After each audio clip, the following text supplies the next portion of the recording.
Okay, as I stated earlier, you want to attach the top part of your hat to the crown, and then that part to the brim.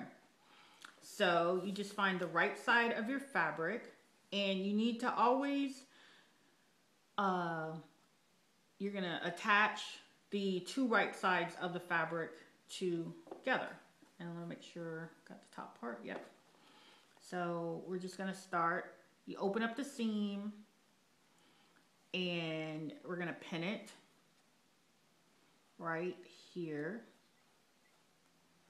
And you're just gonna do that all the way around. Let me kind of see if I can show you this a little bit closer up.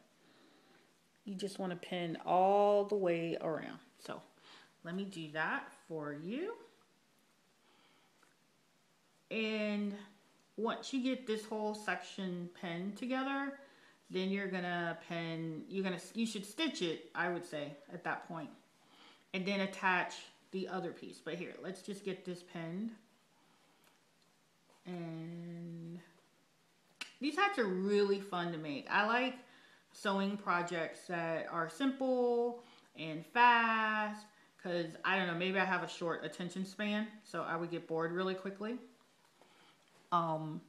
Yeah, you can see me doing that. So I like to make stuff, I like to make it pretty. Don't necessarily want to spend a whole lot of money, especially if you mess up. Then that's a whole lot of fabric money down the drain.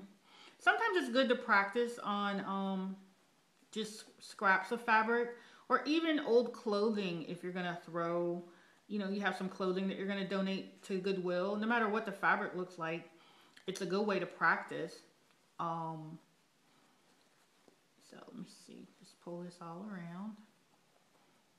Now sometimes this is not the easiest part for me. Sometimes it may pucker or gather a little bit, but I usually can work that into the design.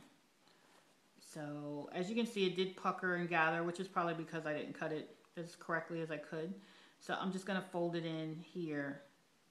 And when you see the finished hat, it looks like a little dimple in the back, which is fine. Nobody's gonna notice.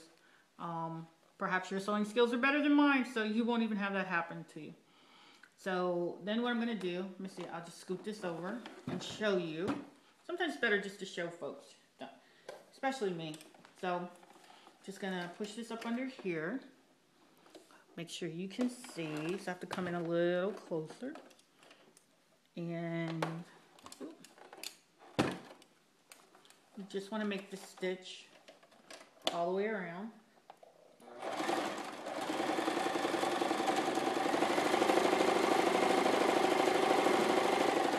And be careful to kind of even out your fabric so you don't get, so it doesn't get all bunched up.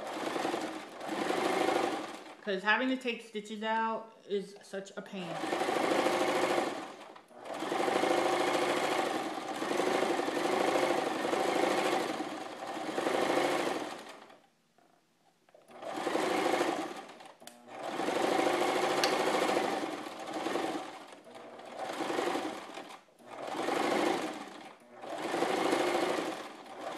Oops, sometimes the pin heads do get stuck.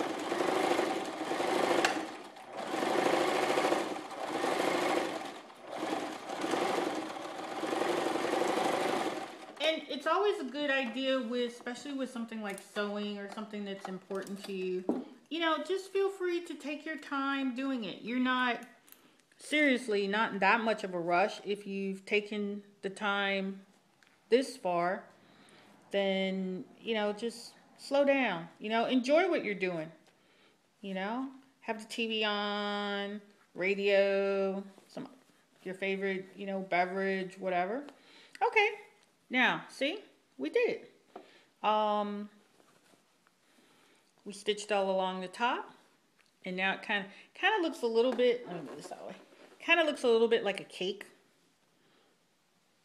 And then you just flip it inside out. But before we do that, let's go ahead and take the brim part of the hat. You want to turn it, you know, to the inside. You want the two insides of the fabric to meet. And the top, the smaller, narrower part of the fabric is what you're going to attach it to. So you're just going to attach the brim. Remember, right sides of the fabric together.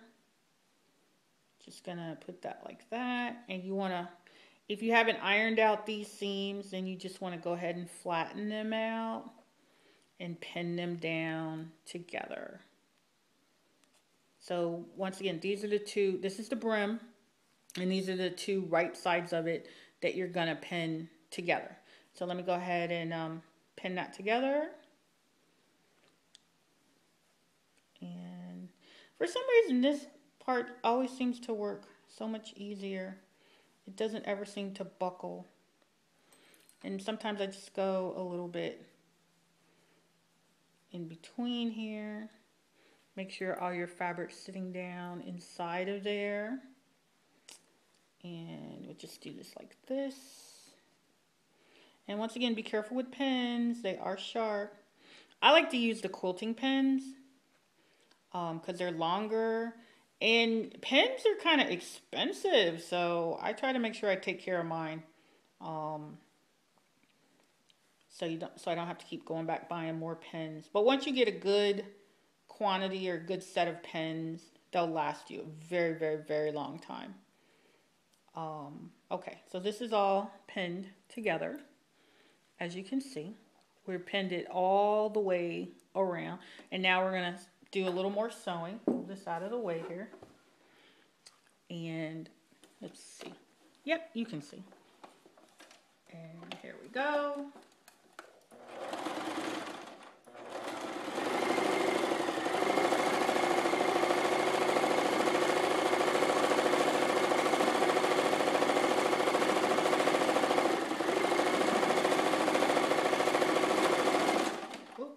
Once again, like I said, go slow because otherwise your pins will get caught up under there.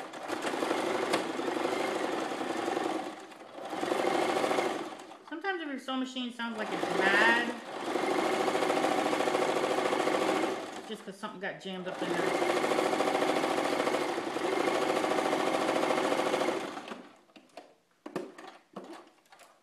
Okay, so just going to pop that thread out.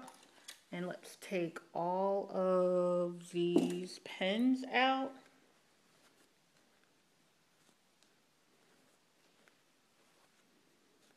And it's going to be, remember, you need to have 2 of these in order to make your reversible bucket hat. So, there we go. Easy peasy. So easy. So now you have one hat that you can go ahead and attach the other 2 together like I showed you and make your reversible bucket hat.